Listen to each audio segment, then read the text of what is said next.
Hey everybody, welcome back to learn to compete. My name is Hardev Singh Thakur और आज हम करने वाले हैं यूजीसी नेट इकोनॉमिक्स के previous year question paper. March 2023 का क्वेश्चन पेपर हम पहले कर रहे हैं जो शिफ्ट 1 में हुआ था। हमें पता है मार्च 2023 में जो यूजीसी नेट का एग्जाम हुआ है वो 2 शिफ्टों में हुआ है इकोनॉमिक्स का, एक मॉर्निंग शिफ्ट में, एक इवनिंग शिफ्ट में।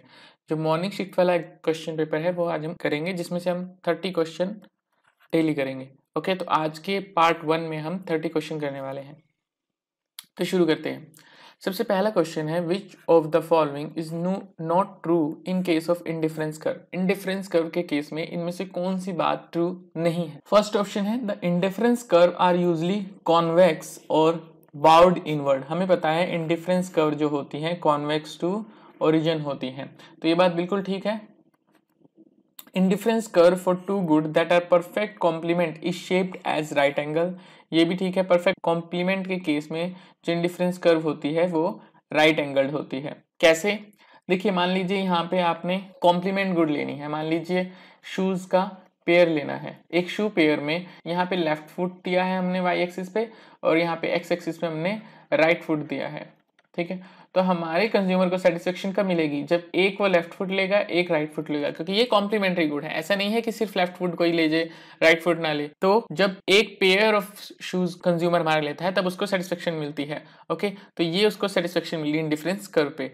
अगर उसको आप लेफ्ट फुट वाला शूज जो है बढ़ाते भी जाएं तब भी उसकी सेटिस्फेक्शन चेंज नहीं होने वाली, क्योंकि उसे राइट फुट पेयर भी लेना पड़ेगा। जैसे ही आप उसे राइट फुट पेयर लेंगे तब उसकी सेटिस्फेक्शन बढ़ जाएगी, अब वो हायर इंडिफरेंस कर्व पे आ जाएगा। तो यहाँ पे एक ही कॉम्बिनेशन मैच करता होता है, इसीलिए ये राइट एंगल इंडिफरेंस कर्व होती है कॉम्प्लीमेंट के केस में। Indifference curve for two good that are perfect substitute is a downward sloping straight line, ये भी बात बिल्कुल सही है। इंडिफरेंस कर्व परफेक्ट सब्स्टिट्यूट के केस में डाउनवर्ड स्लोपिंग स्ट्रेट लाइन होती है। Indifference curve for two normal good is a downward sloping straight line, ये गलत है। नॉर्मल गुड के केस में जो इंडिफरेंस कर्व होगी वो ऐसी होगी, स्ट्रेट लाइन नहीं होगी। तो यहाँ पे जो आंसर हो जाएगा वो ऑप्शन 4 हो जाएगा। Next question, which one of the following is not true in case of producer equilibrium. देखिए, प्रोड्यूसर इक्विलिब्रियम कब ट्रू होता है? जब margin rate of technical substitution labour and capital should be equal to margin product of labour upon में margin product of capital is equal to में wages upon में rate of interest होता है। यहाँ पे याद रखिएगा, यहाँ लेबर और कैपिटल पहले दिया हुआ है, लेबर फिर कैपिटल दिया हुआ है। ओके, तो ये मार्जिन प्रोडक्ट भी ऐसे ही आएगा। मार्जिन प्रोडक्ट ऑफ लेबर ऊपर आएगा, मार्जिन प्रोडक्ट ऑफ कैपिटल नीचे आएगा। और अगर लेबर का मार्जिन प्रोडक्ट आप ऊपर लिख रहे हैं तो वेजेस यहाँ पे ऊपर आएगा, और कैपिटल का मार्जिन प्रोडक्ट नीचे लिख रहे हैं तो यहाँ पे रेट ऑफ इंटरेस्ट नीचे आएगा। ओके, तो ये केस है प्रोड्यूसर इक्विलिब्रियम का। अब यहाँ पे हम देख सकते हैं कि कौन कौन सी चीजें जो है वो ट्रू है। एमपीएल अपॉन में एमपीके इज इक्वल टू में वेज अपॉन में रेट ऑफ इंटरेस्ट, ये बिल्कुल सही बात है। MRTS LK is equal to में एमपीएल अपॉन में एमपीके, ये आप देख सकते हैं सेम है। वेजेस अपॉन में रेट ऑफ इंटरेस्ट, तो ये भी बात बिल्कुल ट्रू है। नेक्स्ट है एमपीएल अपॉन में डब्ल्यू इज इक्वल टू में एमपीके अपॉन में आर। हमें पता है एमपीएल अपॉन में एमपीके इज इक्वल टू में डब्ल्यू अपॉन में आर है। अगर हम डब्ल्यू को इधर ले जाए और एमपीके को उधर ले जाए तो क्या बन जाएगा? ये एमपीएल अपॉन में डब्ल्यू इज इक्वल टू में एमपीके अपॉन में आर, तो ये बात भी बिल्कुल ट्रू है।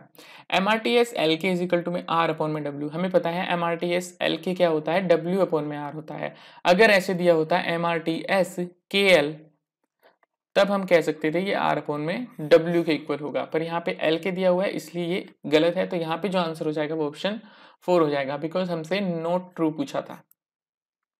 Okay, next question, a game in which the gains और losses of one player or firm do not come at the expense of or provide equal benefit to the other player or firm is known as zero sum game, non zero sum game, mixed game and balanced game. देखिए, zero sum game क्या होती है? जब किसी का profit किसी का नुकसान होता है। ओके, आपको जब प्रॉफिट हो रहा है तो मतलब किसी के नुकसान की वजह से होता है, तो उसे कहते हैं हम जीरो सम गेम। मगर अगर किसी को प्रॉफिट हो रहा है और आपको लॉस नहीं हो रहा तो वो होती है non zero sum game. Zero sum game में क्या होगा? किसी का प्रॉफिट होगा तो जरूर किसी ना किसी का लॉस होगा, तब उस बंदे का प्रॉफिट होगा। लेकिन नॉन जीरो सम गेम में क्या होता है? किसी का प्रॉफिट होगा तो जरूरी नहीं है किसी दूसरे पर्सन का लॉस हुआ हो। तो यहाँ पे क्या कह रहा है? ए गेम, वो गेम जिसमें द गेन और लॉसेज ऑफ वन प्लेयर, किसी वन प्लेयर का गेन या लॉस और फर्म का गेन या loss do not come at the expense और provide equal benefit to the other player. इस एक्सपेंस में नहीं आता कि दूसरे पर्सन का या तो नुकसान हो या फायदा हो, तो उसे हम नॉन जीरो सम गेम कहते हैं। तो यहाँ पे जो आंसर हो जाएगा वो ऑप्शन 2 हो जाएगा। Next question, the condition of preferring a risky income to a certain income with the same expected value is referred as. इसे हम क्या कहते हैं? Risk loving. Risk loving person कौन होता है? जो रिस्की इनकम को प्रेफर करता है as compare to certain income. तो यहाँ पे जो केस हो जाएगा वो रिस्क लविंग का हो जाएगा।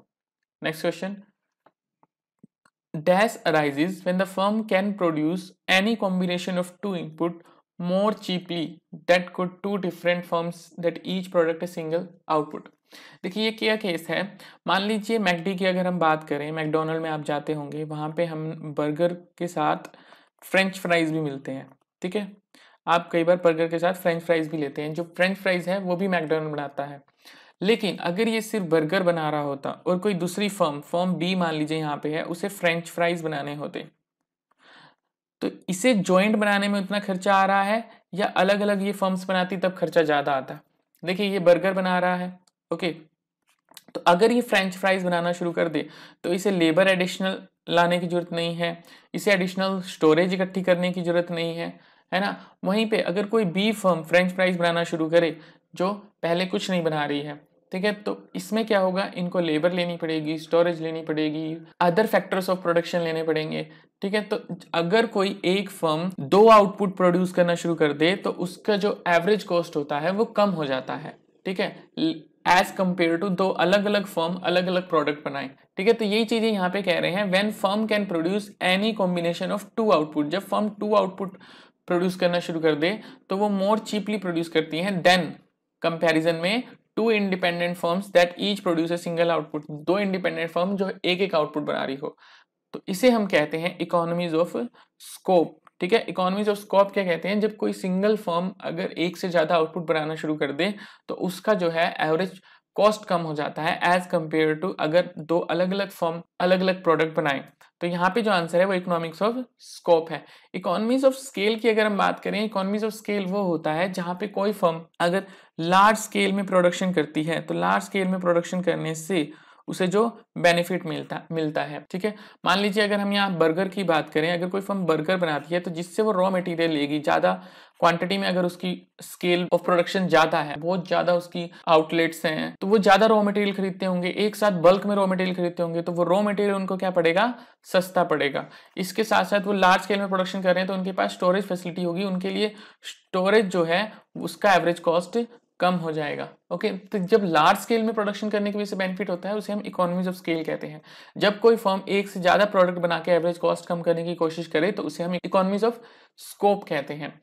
डिसइकोनॉमीज ऑफ स्केल की बात क्या होती है कि डिसइकोनॉमीज ऑफ स्केल होता है जब लार्ज स्केल प्रोडक्शन करने में किसी फर्म को नुकसान हो रहा हो, तो उसे हम डिसइकोनॉमीज ऑफ स्केल कहते हैं। लर्नर कर्व का यहाँ पे कोई लेना देना नहीं है, ओके। लर्नर कर्व या तो हम बैलेंस ऑफ पेमेंट में पढ़ते हैं या हम लर्नर इंडेक्स पढ़ते हैं मोनोपोली पावर चेक करने के लिए। तो यहाँ पे जो आंसर हो जाएगा वो ऑप्शन 4 हो जाएगा। Next question, in which oligopoly model firm produce homogeneous goods and each firm treat price of its competitor as fixed and all firm decide simultaneously what price to change. देखिए oligopoly के case आपने अलग अलग पढ़ा होगा, Burton का पढ़ा, कर्नेट का, स्टैगलबर्ग का पढ़ा होगा आपने, स्विजी मॉडल पढ़ा होगा आपने, और इसके अलावा एजवर्थ मॉडल पढ़ा होगा। तो प्राइस जो है फर्म्स किस में मान के चलती है कि अब इसका कॉम्पिटिटर जो है अपना प्राइस फिक्स रखने वाला है? बर्टन के केस में मानती है फर्म कि इसका कॉम्पिटिटर जो है अपना प्राइस फिक्स रखेगा। कॉर्नोट के केस में फर्म मानती है कि इसका कॉम्पिटिटर अपना आउटपुट कांस्टेंट रखेगा। स्टैकलबर्ग के केस में क्या होता है, एक फर्म जो होती है लीडर होती है जो मानती है कि इसका जो डिसीजन है वो दूसरी फर्म को इफेक्ट करता है, और एक फर्म जो होती है वो फॉलोअर होती है, ओके। और एक होता है स्वीजी मॉडल जिसमें हम किंग डिमांड की बात करते हैं। तो ये सारे मैंने आपको बता दिए। ये यहाँ पे जो आंसर हो जाएगा वो बर्टन मॉडल हो जाएगा, क्योंकि बर्टन मॉडल में हम मानते हैं कि प्राइस जो है इसके कॉम्पिटिटर का वो फिक्स रहेगा। एक बर्टन की तरह एक और मॉडल आता है एजवर्थ मॉडल। एजवर्थ मॉडल का भी सेम केस होता है, इसमें भी फर्म यही मान के चलती है कि इसकी कॉम्पिटिटर जो है वो अपना प्राइस कांस्टेंट रखेगी। तो यहाँ पे जो आंसर है वो ऑप्शन ए हो जाएगा। Next question, who wrote that every man thus lives by exchanging or becomes in some measure a merchant and the society itself grows to be what is properly a commercial society, ये बात कही थी Adam Smith ने जब उनकी nature and cause of wealth of nation book आई थी, तो तब उन्होंने ये बात कही थी कि every man this lives by exchanging और becomes in some measure a merchant and the society itself grow to be what is properly a commercial society. तो यहाँ पे जो आंसर हो जाएगा ऑप्शन 4 हो जाएगा। Next question, the sticky price model is, देखिए स्टिकी प्राइस मॉडल बात करते हैं हम न्यू केशियन के केस में, जहां पे क्या होता है शॉर्ट रन एग्रीगेट सप्लाई कर अपवर्ड स्लोपिंग होती है। ओके, यहाँ पे प्राइसेस जो है वो शॉर्ट रन में क्या रहते हैं, स्टिकी रहते हैं। और यहाँ पे जो स्टिकी प्राइस मॉडल है ये ज्यादातर ओलिगोपोली मार्केट में काम करता है या मोनोपोलिस्टिक मार्केट में काम करता है, क्योंकि ये फर्म जो होती हैं ये बहुत रैपिडली अपना प्राइसेस जो है चेंज नहीं करना चाहती। चेंज क्यों नहीं करना चाहती, क्योंकि चेंज करने से एक तो कस्टमर का इनसे भरोसा उठ जाता है, ठीक है, अगर ये रैपिडली प्राइस को फ्लक्चुएट करेंगी। दूसरा, इनको प्राइस चेंज करने से अलग अलग कॉस्ट आता है, एडवर्टाइजमेंट कॉस्ट आता है, मेन्यू कॉस्ट जिसे हम कहते हैं मेन्यू कॉस्ट भी आता है। तो इनको एडवर्टाइज करके बार बार लोगों को बताना पड़ता है कि हमारा ये प्राइस चल रहा है अब, ठीक है, तो ये प्राइस चेंज करने से बचती हैं। तो स्टिकी प्राइस मॉडल जो है वो ओलिगोपोली के केस में ज़्यादा फॉलो किया जाता है, कुछ इंस्टेंसेस में मोनोपोलिस के केस में भी फॉलो किया जाता है। तो यहाँ पे जो होती है upward sloping short run aggregate supply curve होती है। तो यहाँ पे जो आंसर हो जाएगा ऑप्शन 1 हो जाएगा। Next question, if the demand for labour increase then, अगर डिमांड फॉर लेबर इंक्रीज हो जाए तो उससे क्या होगा, रियल वेजेस राइजेस हो जाएंगे। ऑफ कोर्स अगर डिमांड फॉर लेबर इंक्रीज होगी तो यानी कि प्रोडक्ट ज्यादा सेल हो रहे हैं। ओके, अब प्रोडक्ट ज्यादा सेल हो रहे हैं तो फर्म्स क्या करेंगी, एम्प्लॉयमेंट बढ़ाएंगी। क्यों, क्योंकि उन्होंने ज्यादा आउटपुट प्रोड्यूस करना है। अब ज्यादा आउटपुट प्रोड्यूस करेंगे वो, तो ज्यादा आउटपुट प्रोड्यूस करने का मतलब है उन्हें ज्यादा लेबर लगानी पड़ेगी और लेबर एम्प्लॉयमेंट बढ़ेगी, यानी कि लेबर की डिमांड बढ़ेगी। क्योंकि हमें पता है लेबर की डिमांड क्या होती है, डिराइव डिमांड होती है। जब प्रोडक्ट ज्यादा बिक रहा है तो लेबर की डिमांड भी होएगी। अब लेबर डिमांड बढ़ेगी तो इससे क्या होगा, वेजेस लेबर के बढ़ जाएंगे, और लेबर के वेजेस बढ़ने का मतलब क्या है कि रियल वेजेस बढ़ जाएंगे। ओके, रियल वेजेस कैसे लिखते हैं हम, वेज अपॉन में प्राइस। तो जब ये नॉमिनल वेजेस बढ़ रहे हैं इसका मतलब है कि रियल वेजेस बढ़ रहे हैं, तो ये बात बिल्कुल सही है, रियल वेजेस बढ़ जाएंगे। The amount of labour employed increase, ये भी बिल्कुल सही है, मैंने आपको कहा एम्प्लॉयमेंट इंक्रीज हो जाएगी, लेबर की डिमांड बढ़ जाएगी, तो अमाउंट ऑफ लेबर एम्प्लॉयड भी इंक्रीज हो जाएगा। तो यहाँ पे जो आंसर हो जाएगा ऑप्शन 3 हो जाएगा, both 1 and 2 happen. Next question, macro economics distinguish between real economy and the monetary economy. यहाँ पे ऑप्शन जो है 2 ठीक है। रियल इकोनॉमी क्या होती है, जहाँ पे हम आउटपुट की बात करते हैं, जहाँ पे हम एम्प्लॉयमेंट की बात करते हैं। ओके, मॉनेटरी इकोनॉमी क्या होती है, जहाँ हम वेजेस की बात करते हैं, प्राइजेस की बात करते हैं। ओके, तो जो मैक्रो इकोनॉमिक्स होती है वो रियल इकोनॉमी और मॉनेटरी इकोनॉमी के बीच में अंतर बताती है।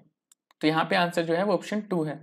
Next question, in accelerator theory capital output ratio is assumed to be constant, क्योंकि एक्सेलरेटर थ्योरी क्या कहती है हमें, जैसे ही आप कंजम्पशन इंक्रीज करेंगे या फिर इनकम इंक्रीज करेंगे तो उससे इन्वेस्टमेंट इंक्रीज हो जाती है। ओके, वहीं पे मल्टीप्लायर हमें क्या कहता है कि इन्वेस्टमेंट से इनकम इंक्रीज होती है। ये एक्सेलरेटर जो है ये इसका रिवर्स बात करता है। तो ये मानते हैं कि कैपिटल आउटपुट रेशियो जो है वो कांस्टेंट रहेगी।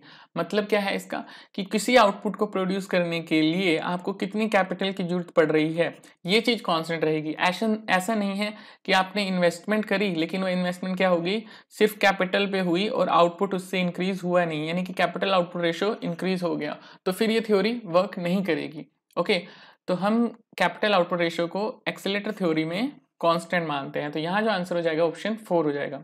Next question, government spending is, government spending क्या होती है, a second element of autonomous expenditure. देखिए ऑटोनोमस एक्सपेंडिचर कई टाइप का होता है, कंजम्पशन एक्सपेंडिचर भी होता है, गवर्नमेंट एक्सपेंडिचर भी होता है, प्लस इन्वेस्टमेंट एक्सपेंडिचर भी होता है। ऑटोनोमस एक्सपेंडिचर जो है गवर्नमेंट का, इसका मतलब है कि ये इनकम और रेट ऑफ इंटरेस्ट पे डिपेंड नहीं करता। आपने देखा होगा गवर्नमेंट कभी ये देख के खर्चा नहीं करती कि उसकी इनकम कितनी है या रेट ऑफ इंटरेस्ट मार्केट में क्या चल रहा है। ओके, अगर इनकम नहीं है तो गवर्नमेंट डेफिसिट फाइनेंसिंग करके खर्चा करती है, रेट ऑफ इंटरेस्ट का गवर्नमेंट को कोई लेना देना नहीं है। तो government spending second element of autonomous expenditure, ये बात बिल्कुल ठीक है। To be controlled by policy maker, ये भी बिल्कुल ठीक है, गवर्नमेंट एक्सपेंडिचर पॉलिसी मेकर ही करते हैं। ओके, यानी हमारी गवर्नमेंट ही करती है। Does not depend directly on the level of income, ये मैंने आपको बता ही दिया, ऑटोनोमस एक्सपेंडिचर है तो ये डायरेक्टली इनकम पे डिपेंड नहीं करेगा। तो इसका जो आंसर हो जाएगा वो ऑल ऑफ दी अबव हो जाएगा, यानी कि ऑप्शन 4 यहाँ पे करेक्ट आंसर हो जाएगा। Next question, find the variance of random variables which constitute the number of heads in A toss of coin simultaneously. हमें वेरिएंस निकालना है एक नंबर ऑफ रैंडम वेरिएबल का जिसमें क्या है नंबर ऑफ हेड्स कितने आते हैं इन ए टॉस ऑफ कॉइन। दो कॉइन हम टॉस कर रहे हैं उस केस में।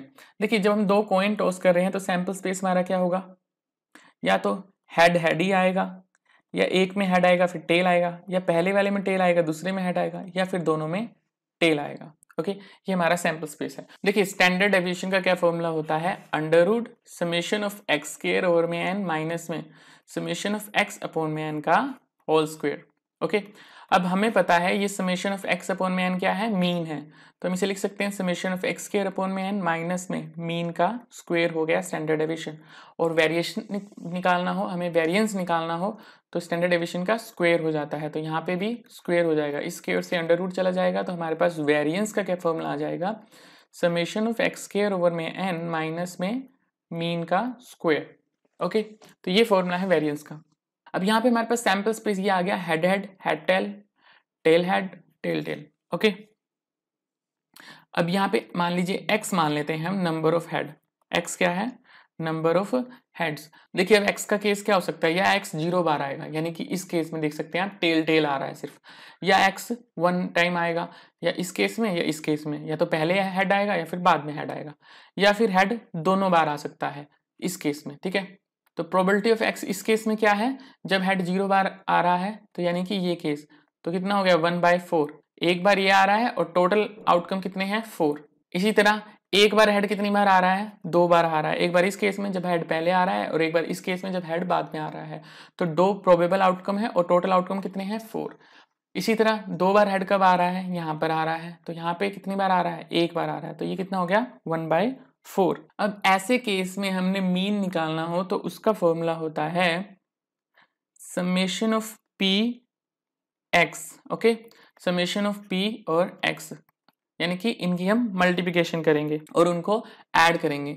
यहाँ पे क्या है, ये p क्या है 1/4 इंटू एक्स क्या है 0 प्लस p क्या है 2/4 इंटू में x क्या है 1 प्लस p क्या है 1/4 इंटू में x क्या है 2। ओके तो ये तो आ गया हमारे पास 0 प्लस 2/4 प्लस ये इससे गया 1/2। ठीक है ये क्या हो जाएगा, ये भी 1/2 हो जाएगा, तो ये 1/2 प्लस 1/2 क्या आ गया 1 आ गया, तो मीन हमारे पास क्या आ गया 1 आ गया। ठीक है मीन हमारे पास 1 आ गया, तो ये मीन हमें चाहिए था वेरिएंस के लिए, ये तो हमारे पास आ गया। अब हमें ये वाला पार्ट चाहिए है, तो इस केस में ये वाला पार्ट क्या हो जाएगा summation of P I x square. ठीक है यहाँ पे हम एक्स स्क्वायर लेंगे। अब आप इस x का स्क्वायर करेंगे तो क्या आ जाएगा, 0 का तो 0 ही आएगा, 1 का स्क्वायर 1 आएगा, 2 का स्क्वायर 4 हो जाएगा।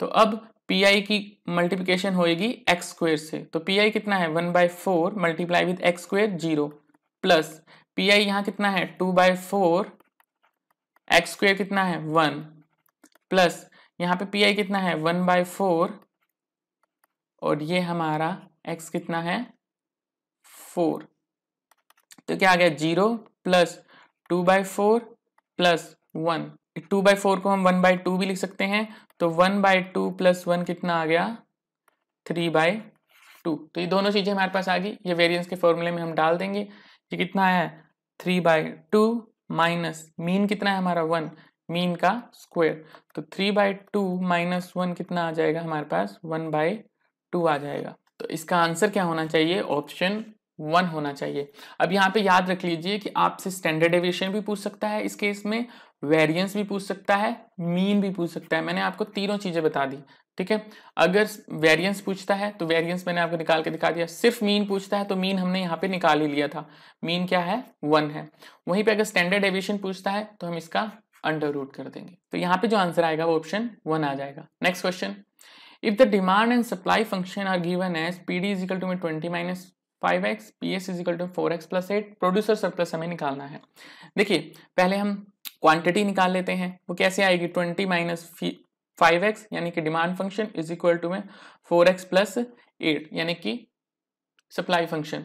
तो ये क्या हो गया 20 में से 8 इस साइड आ जाएगा, 20 माइनस 8 हो जाएगा, ये 5x इस साइड चला जाएगा, ये क्या हो जाएगा 4x प्लस 5x हो जाएगा। 20 में से 8 गए 12 इज इक्वल टू में 5x एंड 4x 9x। तो x क्या आ गया 12/9, 3 से जाएगा 4 पे, ये 3 से, तो x की वैल्यू तो आ गई हमारे पास 4/3। अब उसे यहाँ पे रख के हम प्राइस भी निकाल लेते हैं। प्राइस कितना आएगा 20 माइनस 5 इंटू 4/3, कितना आ गया 20 माइनस 20/3, ये आ गया 60 माइनस 20/3, यानी कि 40/3 आ गया प्राइस हमारा। ओके, तो अब हमारे पास प्राइस भी है, क्वांटिटी भी है। अब हम निकालेंगे प्रोड्यूसर सरप्लस। प्रोड्यूसर सरप्लस कैसे निकालते हैं, टोटल रेवेन्यू माइनस 0 से लेके x तक की वैल्यू का इंटीग्रेशन करेंगे हम, किस फंक्शन का 4x + 8 का। ठीक है, तो कर लेते हैं ये। टोटल रेवेन्यू को कैसे लिखते हैं, प्राइस इंटू क्वांटिटी माइनस 0 से x क्या है, x है हमारा 4/3, इंटीग्रेशन किसका करना है 4x + 8 का। प्राइस कितना है 40/3, यहां देख सकते हैं प्राइस 40/3 है, इनटू क्वांटिटी कितनी है 4/3 माइनस इसका इंटीग्रेशन करेंगे क्या आ जाएगा 4x² 2 + 8x। x की वैल्यू कितनी है 0 से लेके 4/3, ऐसे करते हैं ये। इसकी इससे मल्टीप्लिकेशन होएगी तो क्या आ जाएगा 160/9 माइनस, यहाँ x की जगह हम 4/3 रखेंगे, 4/2 इंटू 4/3 का स्क्वायर प्लस 8, x की जगह 4/3 रखेंगे, ये आ जाएगा हमारे पास। तो 160/9 माइनस 2 से ये गया 2 पे, 2 गुणा 4/3 का स्क्वायर कितना होता है 16/9 प्लस 8 के अंदर मल्टीप्लाई करेंगे, ये आ जाएगा 32/3। ठीक है, तो 160/9 माइनस 16 दूनी 32/9 प्लस 32/3, ये आ गया। अब ये ब्रैकेट ओपन होगी तो क्या आ जाएगा 160/9 माइनस 32/9 माइनस 32/3, तो पूरे का हम एलसीएम ले लेंगे, ये आ जाएगा 9, ये आएगा 160 माइनस 32 माइनस ये 3 पे जाएगा, ये आ गया हमारे पास 96। तो 160 में से गए 128/9, ये आता है हमारे पास 32/9। तो प्रोड्यूसर सरप्लस क्या आ गया हमारे पास 32/9, ये हमारा आंसर है। तो ऑप्शन 2 यहाँ पे करेक्ट आंसर हो जाएगा।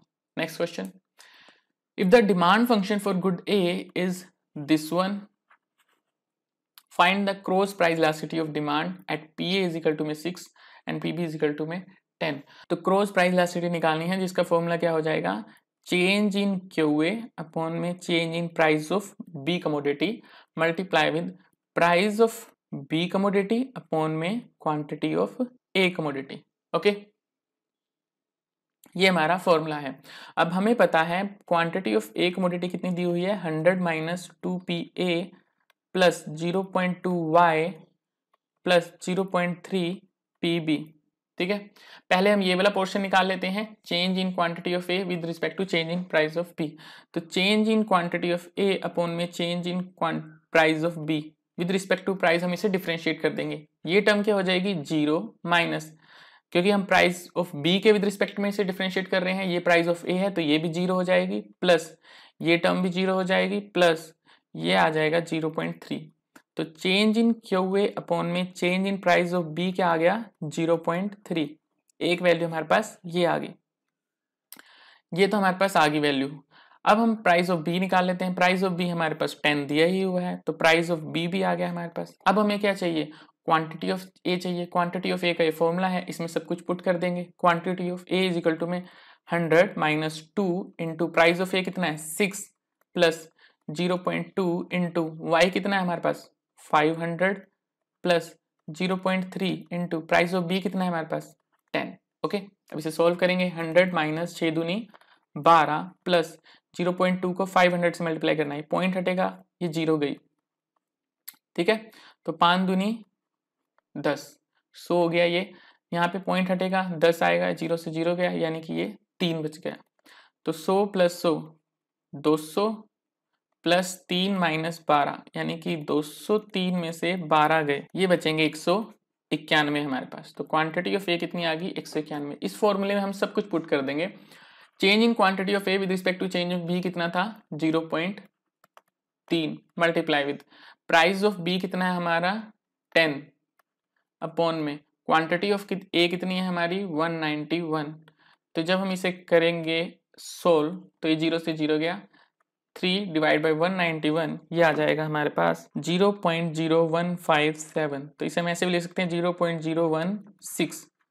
तो ये है हमारा आंसर 0.016, यानी कि ऑप्शन 2 हमारा करेक्ट आंसर हो जाएगा। Next question, test statistics used to test stationary of a time series in presence of correlated error term is. तो यहाँ पे आंसर है ऑगमेंटेड डिकी फ्यूलर टेस्ट। जब हम stationary of a time series की बात करते हैं in the presence of correlated error term, तो हम ऑगमेंटेड डिकी फ्यूलर टेस्ट का यूज करते हैं। तो यहाँ पे जो आंसर है ऑप्शन 4 है। स्टैटिस्टिक वाला जो पार्ट हम करेंगे उसमें हम इसकी बात जरूर करेंगे डिकी फ्यूलर टेस्ट की, जल्द ही उस पर वीडियो लेके आऊंगा मैं एक, तो आप उसे जरूर देखिएगा। Next question, in the logit model में जब P 0 से 1 वेरी करता है तो लॉजिट L की वैल्यू कितने से कितने वेरी करती है। देखिए यहाँ पे L की वैल्यू वेरी करती है -∞ टू +∞। आप फिगर में इसे देख सकते हैं। जब हम प्रोबेबिलिटी को इधर ले रहे हैं y एक्सिस पे और रियल वैल्यू L को इधर ले रहे हैं, ठीक है, तब ये ऐसे जाएगा। देखिए प्रोबेबिलिटी 0 से वेरी कर रही है 1 तक, ये वेरी कर रहा है -∞ से +∞ तक, ठीक है। तो ऐसे L की वैल्यू वेरी करती है। वहीं पे अगर हम L की वैल्यू इधर ले लें और प्रोबेबिलिटी यहाँ पे ले लें, तो जैसे प्रोबेबिलिटी 0 से 1 की तरफ वेरी कर रही है, ये क्या कर रहा है -∞ से चला है +∞ तक, ठीक है। तो लॉजिट वैल्यू जो वेरी करती है वो -∞ टू +∞ तक वेरी करती है, यानी कि इसका आंसर जो हो जाएगा ऑप्शन 2 हो जाएगा। Next question, find the elasticity of substitution of constant elasticity of substitution production function when the substitution parameter lies between 0 to infinity। देखिए जब सब्स्टिट्यूशन पैरामीटर जो है -1 और 0 के बीच में वेरी करते हैं तो इलास्टिक सब्स्टिट्यूशन की वैल्यू ग्रेटर देन 1 होती है। CS प्रोडक्शन फंक्शन की हम यहाँ पे बात कर रहे हैं। ओके, जब P की वैल्यू 0 होती है तो इलास्टिक सब्स्टिट्यूशन 1 होगा, और जब इस रो की वैल्यू, इसको P भी कहते हैं, कुछ लोग इसे रो भी कहते हैं, ठीक है, तो इसे वैसे रो कहा जाता है। तो इस रो की वैल्यू जब 0 से इन्फिनिटी के बीच वेरी करती है तब elasticity of substitution less than 1 होता है। अब हमसे यही केस पूछा है, जब 0 की वैल्यू 0 और इन्फिनिटी के बीच में रो की वैल्यू वेरी करेगी तो इलास्टिसिटी ऑफ सब्स्टिट्यूशन क्या होगा लेस देन 1 होगा। और इसका फॉर्मूला भी होता है, ये होता है 1/1 माइनस रो, अगर ये रो की वैल्यू पॉजिटिव है तब, और अगर रो की वैल्यू नेगेटिव है तब इलास्टिक सब्स्टिट्यूशन का फॉर्मूला होता है 1/1 प्लस रो। अब हमें पता है कि ये 0 से इन्फिनिटी के बीच में वेरी कर रही है, तो यानी कि ये पॉजिटिव है। तो पॉजिटिव के केस में फॉर्मूला क्या हो जाएगा, ये हो जाएगा। मान लीजिए 0 से इन्फिनिटी के बीच में रो की वैल्यू हम 2 मान लेते हैं, ठीक है, तो इलास्टिसिटी सब्स्टिट्यूशन क्या होगा 1 माइनस 2, ये कितना आ जाएगा 1/-1। तो ये रो की वैल्यू क्या आ गई -1 आ गई, तो 1 से कम है। तो इसीलिए हम कह सकते हैं जब रो की वैल्यू 0 टू इन्फिनिटी के बीच में वेरी करेगी इलास्टिसिटी ऑफ सब्स्टिट्यूशन 1 से कम होगा। तो यहां आंसर जो हो जाएगा ऑप्शन 2 हो जाएगा। Next question, the regression model, ये हमें पर रिग्रेशन मॉडल दिया हुआ है, इज यूज्ड टू। देखिए इस रिग्रेशन मॉडल का यूज किया जाता है to analyse the structural break in data. Structural break in data के लिए हम इसका यूज करते हैं, ये हम स्टैट में सब करने वाले हैं। ओके, तो यहाँ पे जो अभी आंसर हो जाएगा वो ऑप्शन 3 हो जाएगा। Next question, a box of 9 golf glove, 9 golf gloves पड़े हैं किसी बॉक्स के अंदर, उसके अंदर 2 left handed and 7 right handed gloves हैं। ओके, टोटल है 9, लेफ्ट हैंडेड है 2 एंड राइट हैंडेड है 7 gloves. Okay, if 2 gloves are randomly selected, हमने रैंडमली 2 ग्लव्स उठाने हैं। Okay, from the box without replacement, यानी कि पहला ग्लव्स उठाया वो वापस नहीं रखा है, फिर बचे हुए ग्लव्स में से हमने दूसरा ग्लव्स उठाया, ठीक है, तो विदाउट रिप्लेसमेंट उठाने हैं। But is the probability that one is left handed and other is right handed gloves. देखिए यहां पे क्या होने वाला है, probability of A plus probability of B करेंगे हम। कैसे, देखिए मान लीजिए पहले हमने एक पहला ग्लव्स उठाया, ठीक है, टोटल आउटकम्स कितने हैं 9 है। ओके, पहला ग्लव हमने उठाया, वो ग्लव लेफ्ट हैंडेड है, इसका प्रोबेबिलिटी कितनी होगी, लेफ्ट हैंडेड कितना है 2, तो 2/9 इसकी प्रोबेबिलिटी होगी। ओके, वहीं पे जब हमने दूसरा ग्लव उठाया तो टोटल आउटकम कितने हैं 8, क्योंकि अब एक ग्लव तो हम निकाल चुके हैं, अब हमने दूसरा ग्लव निकालना है। अब दूसरे ग्लव के राइट हैंडेड होने की प्रोबेबिलिटी कितनी होगी? राइट हैंडेड ग्लव टोटल कितने हैं? 7, तो ये कितनी हो जाएगी? 7/8। ठीक है, तो ये आ गई प्रोबेबिलिटी ऑफ ए। प्लस अब मान लीजिए हमने पहला ग्लव जो उठाया वो राइट हैंडेड था, पहला ग्लव्स इस बार राइट हैंडेड था, राइट हैंडेड कितने हैं? 7, तो टोटल कितने हो जाएंगे? 7/9। अब क्योंकि एक ग्लव्स हम निकाल चुके हैं, अब हमने दूसरा निकालना है, तो अंदर कितने बचे हुए हैं? 8 बचे हुए हैं। तो अब जो दूसरा ग्लव्स है वो लेफ्ट हैंडेड होगा, इसकी प्रोबेबिलिटी कितनी है? लेफ्ट हैंडेड कितने हैं? 2, तो 2/8। ठीक है, ये आती है टोटल प्रोबेबिलिटी। यहाँ पे पहले हमने लेफ्ट हैंडेड ग्लव्स उठाया, फिर बचे हुए में से राइट उठाया। यहाँ पे हमने पहले राइट हैंडेड ग्लव उठाया, फिर बचे हुए में से लेफ्ट हैंडेड उठाया। तो इसका क्या आ जाएगा आंसर? 4 पे जाएगा तो 7/36 प्लस यहाँ पे भी 2 से ये 4 पे जाएगा तो 7/36, तो ये कितना आ जाएगा? 14/36। तो इसे हम 2 से करेंगे, 2 सत्ते 14 और 2 2 8 16, तो 7/18। 7/18 इसका आंसर आ जाएगा, यानी ऑप्शन 3 इसका करेक्ट आंसर हो जाएगा। Next question, Which institution has published the Human Development Report annually since 1990? 1990 से ह्यूमन डेवलपमेंट रिपोर्ट कौन पब्लिश कर रहा है? United national development programme. United national development programme इसे हर साल पब्लिश करता है, तो इसका आंसर जो हो जाएगा ऑप्शन 4 हो जाएगा। Next question, which 5-year plan propose to make India self reliant and self generating economy? तो अगर हम इसकी बात करें, थर्ड 5-year प्लान ने किया था। थर्ड 5-year प्लान ने किसकी बात की थी? एग्रीकल्चर प्लस इंडस्ट्री दोनों की बात की थी। हमें पता है फर्स्ट 5-year प्लान ने एग्रीकल्चर की बात की थी, सेकेंड 5-year प्लान ने इंडस्ट्री की बात की थी, और थर्ड 5-year प्लान ने एग्रीकल्चर और इंडस्ट्री दोनों की बात की थी, यानी self reliant and self generating economy की बात करी थी। तो यहाँ पे जो आंसर है वो ऑप्शन 2 है। Next question, the birth of world trade organisation emerge from which round? तो इसका आंसर है उरुग्वे राउंड। ओके, तो ये आंसर हो जाएगा ऑप्शन 3। आप एक बार कमेंट सेक्शन में लिख के बताइएगा कि WTO किस ईयर में बना था। ये आपको पता होना चाहिए कि WTO कौन से ईयर में बना था और उससे पहले इसका क्या नाम था। Next question, total budget allocation in year 2022-23 for her घर नल से जल इन रुपी इज 60,000 करोड़ रुपीज। इन्होंने फैक्चुअल क्वेश्चन भी यहाँ पे बहुत पूछे थे मॉर्निंग शिफ्ट में, तो यहाँ पे जो आंसर हो जाएगा ऑप्शन 3 हो जाएगा। Next question, A toll is tax on those citizen who use toll road. उन सिटीजन पे टोल टैक्स लगाया जाता है जो टोल रोड यूज करते हैं। इस पॉलिसी को क्या कहते हैं? इस पॉलिसी को हम कहते हैं benefit received principle. Benefit received principle का क्या मतलब होता है कि जिस पे टैक्स लगाया जाएगा वो पर्सन किसी न किसी चीज का यूज कर रहा हो उसके बदले में। ओके, अब आप उस रोड का यूज कर रहे हैं जो उस कंपनी के द्वारा बनाया गया है, तो उस रोड का यूज करने के लिए आप टोल टैक्स दे रहे हैं। ओके, तो जो बेनिफिट रिसीव कर रहे हैं सिर्फ वही पर्सन पे करेंगे। तो बेनिफिट रिसीव प्रिंसिपल पे वर्क करता है टोल टैक्स का सिस्टम। ठीक है, तो यहाँ पे जो आंसर हो जाएगा ऑप्शन 1 हो जाएगा। Next question, which one of the following formula is use to measure tax multiplier? देखिए, टैक्स मल्टीप्लायर के लिए हम ये फॉर्मूला यूज करते हैं। एक होता है गवर्नमेंट एक्सपेंडिचर मल्टीप्लायर, उसके लिए फॉर्मूला होता है 1/1 - b। यहाँ पे b क्या है? मार्जिनल प्रोपेंसिटी टू कंज्यूम है। ओके, वहीं पे टैक्स मल्टीप्लायर होता है -b/1 - b। b मैंने आपको बता दिया मार्जिनल प्रोपेंसिटी टू कंज्यूम है। ये केस है जब टैक्स जो हो वो लंप सम टैक्स हो। ठीक है, लंप सम टैक्स हो। लंप सम टैक्स क्या होता है? मान लीजिए गवर्नमेंट ने टैक्स लगा दिया, 100 रुपीज टैक्स लगेगा। इसके अलावा एक टैक्स होता है जिसे हम प्रोपोर्शनल टैक्स कहते हैं। प्रोपोर्शनल टैक्स होता है जो इनकम पे लगाया जाता है, यानी मान लीजिए प्रोपोर्शनल टैक्स लगाया 20% ऑफ इनकम। ठीक है, तो ये हम लिखते हैं 0.2y। इसी तरह अगर 80% होता है तो हम इसे लिखते हैं 0.8y। ओके, क्योंकि यहाँ पे जब हम डिस्पोजेबल इनकम निकालेंगे तो y माइनस 0.8y करेंगे। ठीक है, इसे हम कहते हैं प्रोपोर्शनल टैक्स। अब प्रोपोर्शनल टैक्स के केस में गवर्नमेंट एक्सपेंडिचर मल्टीप्लायर होता है 1/1 - b × 1 - t। ये टैक्स क्या है? ये जो है ये प्रोपोर्शनल टैक्स है। ओके, वहीं पे टैक्स मल्टीप्लायर की क्या वैल्यू हो जाएगी? जब लंप सम टैक्स और प्रोपोर्शनल टैक्स दोनों यूज हो रहे होंगे तब इसकी वैल्यू हो जाएगी -b/1 - b 1 - t। तो ये डिफरेंस आप याद रखिएगा कि टैक्स कौन सा यूज हो रहा है, लंप सम टैक्स या प्रोपोर्शनल टैक्स। अगर टैक्स वो सीधा दे देता है 200 रुपीज टैक्स है तो इसका मतलब है लंप सम टैक्स यूज हो रहा है, तब आप ये यूज कर सकते हैं फॉर्मूला। अगर गवर्नमेंट एक्सपेंडिचर मल्टीप्लायर पूछा है ये, तो टैक्स मल्टीप्लायर पूछा ये। लेकिन अगर उसने टैक्स दे दिया 0.2y या टैक्स दे दिया 0.3y, तो ये प्रोपोर्शनल टैक्स की बात कर रहा है, तब आप इनमें से फॉर्मूला यूज करेंगे। ओके, तो ये डिफरेंस आपने याद रखना है। तो टैक्स मल्टीप्लायर का यहाँ पे कौन सा फॉर्मूला होता है, माइनस एमपीसी अपन में 1 माइनस एमपीसी। ये तो इन्होंने ऑप्शन में ही नहीं दिया हुआ, इसलिए हम ऑप्शन 1 ही मान के चलेंगे, तो यानी ऑप्शन 1 यहाँ पे करेक्ट आंसर हो जाएगा।